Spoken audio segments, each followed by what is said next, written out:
Hello, guys, and welcome back to this book review settings. My name is Ioana, and I'm pleased to share with you or with myself the most valuable things that I learned from those books.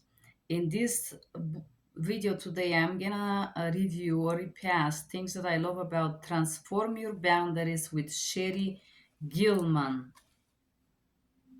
Transform Your Boundaries with Sherry Gilman. Sherry Gilman is a marriage and family therapist who lives in Pacific Northwest. She has created the Transform Your Boundaries series book and workshops to help people learn those essential skills. Okay. I like this book. Although it's not as well structured as the next book we're gonna review, but it's a good one. Okay, Transform Your Boundaries. Chapter 1. In this book, grew from worksheet I created to explain how to form a boundaries, what works and what doesn't work, and the essential lessons for building boundaries. Okay, this is what this book is about. Um, I usually put a little dot if I want to share something. Having a good boundaries is not a permanent state. It's an achievement at a particular point in time when our skills are finally good enough to address the issues and relationship in life in the way that allow us to feel in balance. So boundaries is a way to address things that allow you to feel in balance. I like this portion. Chapter 2. Finding out what your boundaries are and where you need them to come from inside of you. You are born with an awareness. If you watch 2 years old, you will see they know exactly what no means. It seems we're all born with the awareness of what is really no for us and what is yes. So, what I love about this book is that it makes you connect with your inner voice. You know inside of you when you don't want something, right? And there is the I'm just reading the most important things. This book gives stories of people and their problems with boundaries, which I'm gonna skip because you can read them yourself. Um, and there is different questions. Am I workaholic? Do I have trouble to sleep? Is it hard to stop thinking? I'm always working on something. Do I work during my vacation? Am I carrying the world on my shoulders? Am I responsible to take care of others? Am I exhausted? Am I unhappy with my life? Am I living the life I don't want? Okay, chapter 3, work. I can relate to both Wendy and Davis. I can be a workaholic and a caretaker. And the story of the author, I was a caretaker, and a different story of different people here. Before you go any further ahead in this book, take time to reflect and figure how exactly you bury your inner self. What do I use to numb myself? Television, computer, alcohol, pain, medication, driving in circles. I like being alone sometimes, but am I alone all the time? Am I alone that I feel I'm alone and isolated? Do I live with someone who has serious drug problems or serious mental health problems? With myself. Living with myself, it's a challenge. Kidding, guys, but living with oneself could be very difficult. Is that person getting help? Am I taking care of them, providing food, bills, and everything? Am I longing for love? Am I in a relationship with person who doesn't love me? Next, boundaries are made of yes and no. Yes and no's come from the inside of you. Yes and no is a voice deep inside of you and it never gets away. I don't want to say a voice, I would say a feeling or connection. If you wait to hear a voice whispering to you, you may wait a really long time, but it's a feeling, I believe. Um,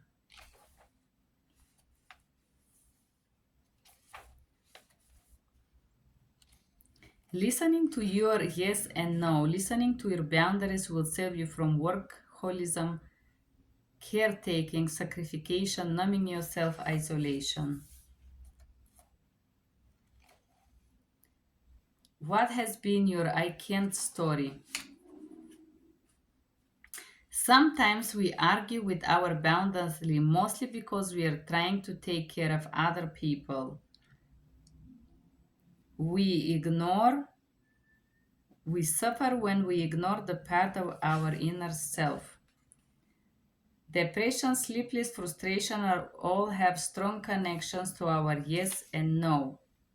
But many people want to ignore that noise and take pills and make it go away. But they still don't really listen. I think this portion indirectly here address people pleasing and how God give you an inner radar or a compass, although he doesn't use this word, or Sarri Gilman, Sari. I don't know if it's a male or a female. Think about the practice you are praying for your workaholism, isolation, protection, and need to love, numbing, what is the price you're paying, and what are the consequences you're paying for being a workaholic and other things? Okay. It is normal to find self care confusing and even impossible. It takes a great amount of reflection, listening to our inner voices, and listening about the things that are nourishing to our mind, body, and spirit. I am asked, how much self care do I need? It all depends. How do you want to feel? I would say I need all the care on earth. Self care is a practice. It is something you choose to do, not something that happens to you all at once. You have to keep selecting self care in order to have self care. Okay, I love this portion. It's practice. Chapter 7. Figuring out your self care needs is a process. You need daily self-care plan. Writing a plan is challenging and you will find yourself resisting writing a plan. Reassuring or ignoring our body signals has consequences for us. Our body are part of our compass, our wisdom. If we truly want to be wise, we need to listen to what our body tells us. Okay, I love this portion. Take out your calendar and block out the time you will do your self care activities. The time you devote is commitment. You may find that your self care involves signing up for a class or joining a book club. Decide now when and where you will follow through. Chapter 8. And establishing true self-care, it's required to do any boundary work in your life. Self-care is a relationship with your soul. This is significant and sacred commitment to listen to your soul. Stout is thinking he'd like to go to the gym and become breaking his isolation. What I love about this chapter 8 is boundaries start within you. First of all, you need to know within yourself what it's okay and what is not okay for you. Okay, and then you can communicate to others. For example, going on a walk, being sad, doing things, encouraging oneself. Um, for example, I always wanted to learn Spanish, and then I'm taking time and I'm doing this right now. What else will you prove to yourself that you're doing the self care? Well, I trust myself. I don't need to prove anything, but I'm just doing a little steps every day. I want to give you realistic expectations about doing boundary work and self care that is part of it. Boundaries have one job: to take care of you. Self care is the most important thing you can focus on if you're going to improve your boundaries. Boundary setting is ongoing work.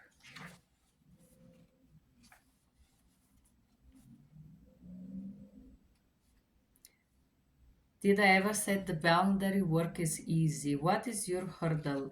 Make a list of the ways doing self care is hard for you.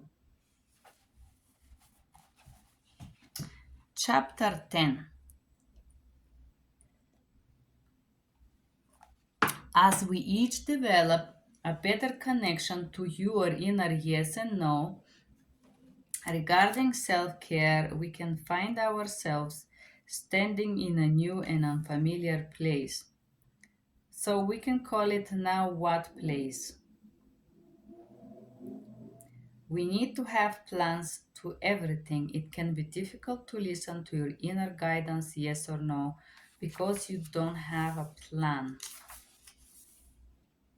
When we listen to our inner yes and no, we create a customized life, one that really fits who we are.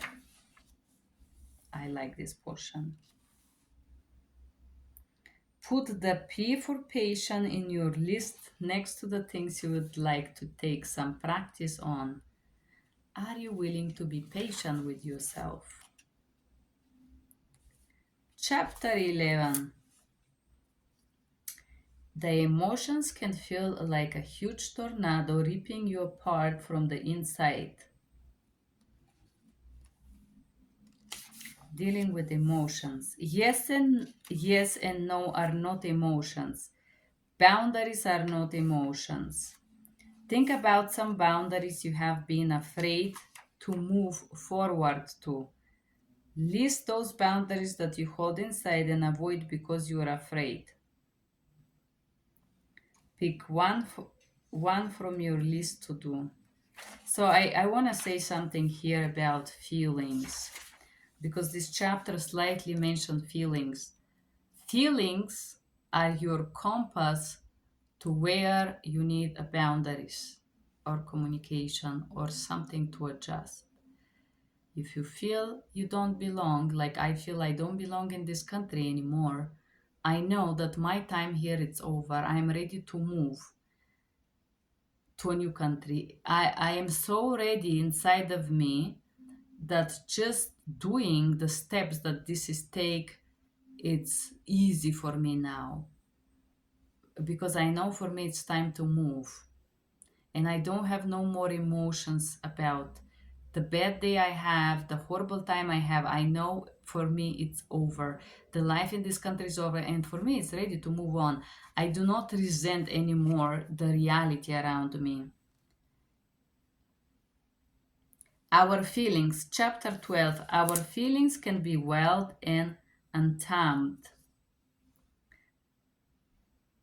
They are a correspondence within. Our feelings can be strong and forceful. Sometimes we want to please someone more than we want to listen to our boundaries. Sometimes we want to fantasize, we want to believe things that are not true because the action that we have to take is uncomfortable. As having boundaries is uncomfortable. The simple fact is that we take care of our emotions and our boundaries taking care of us. When you are in an emotional storm, write down the thoughts you are saying in your head. Next to it, write down words of comfort, mantras, repeat over. When I feel sad, I sit and I cry. I don't pretend that I'm cool and it's funny. Chapter 13. Other people, family members, co-workers, neighbors maintain and not maintain. Other people show you how strong your boundaries needs to be. We can push over our boundaries and we do this over and over again. It becomes too hard to hear yourself. In this chapter, he basically talked about the power of reinforcing, repeating over and over again.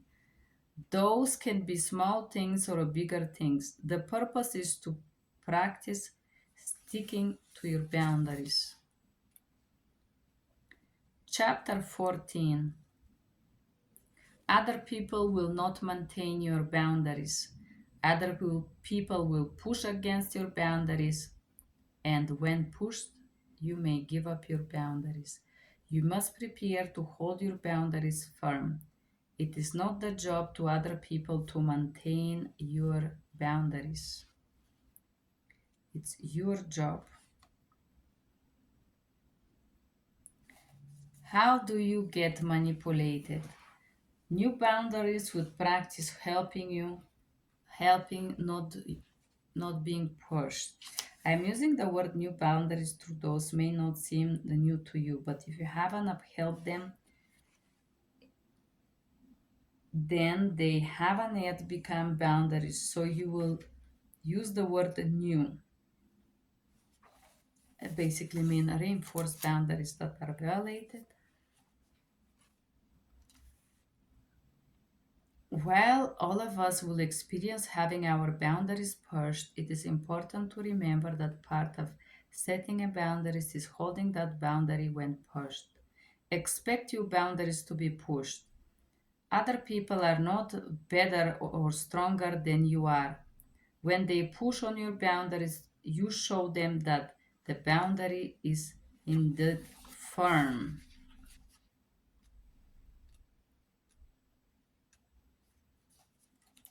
Chapter 16. You have somebody in life who is extreme challenger. The first skill for extreme condition is to define your responsibility. In addition to your boundaries, you must be clear about the things for which you will take responsibility and things you will not. In extreme challenger, things are often dumping responsibilities on you, or it's called responsibility transfer. I like this chapter, talks about how to deal with that. Chapter 17. When people are in an extreme challenging, boundary challenging, the challenge is about meeting their needs or your own. How to decide if you want to meet somebody's needs or you want to stick with your own boundaries. Can I afford it? What will be the consequences for me? Do I have extra or spares of this resource I am giving away? Do I have extra or spare resources of what I'm giving away? So, first of all, can I afford it emotionally, physically, materially, whatever it is gonna be the consequences of doing it? Can I afford? If I can pay, if I can give you, okay. The second consequence for me, negative consequences is the one that I usually consider and you should consider. Are you willing to pay the price for this negativity? And do you have extra resources? And what I ask myself, do I really want to do this? Chapter 18. Trauma and stress will weaken your boundaries. There are times when you notice that setting boundaries is much more difficult than other times. Certain people are harder to set boundaries with than other people. The boundaries will be weakened when we are stressed, and we are going to be willing to give in. What events have been traumatic and cause physical distress to your body? Where do you hold the stress in your body? How can you take better care of your body and reduce the stress? What does nurturance mean to you? Nourishing yourself. Chapter 19. Extreme challenges wouldn't always be prevented or avoided. I was born into a family that I had many extreme challenges. In other cases, a traumatic event happened to you, an accident happens, serious problems without warning. Difficult situations, boundary and responsibility. Is this person truly unable to take care of themselves? This is when people ask you to be responsible for them or pay their bills or something like that. Am I providing housing, food, money to someone who is able to earn money on his own? Am I providing care and it's reasonable that I provide it? Do I have to increase my self care? This is for people that use you. It reminds me of you, Harun, if you ever see this video, using others. Okay, chapter 20 is thoughts throughout this book. You also have a mode, a way that you have struggled with boundaries, working too much, caretaking, sacrificing, loving, numbing, isolating, protecting. You may find that you use a combination of those. Some of those modes fit together, and you find yourself with a couple of strong ways to bury your real yes and real no.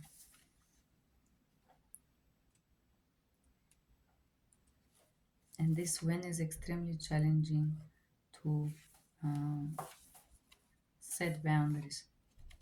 This book is not ending at the end. Setting limits is sweet, it doesn't get easier, it's a sweat. Setting boundaries is not easier, it's a sweat, and it's not a comfortable thing to do.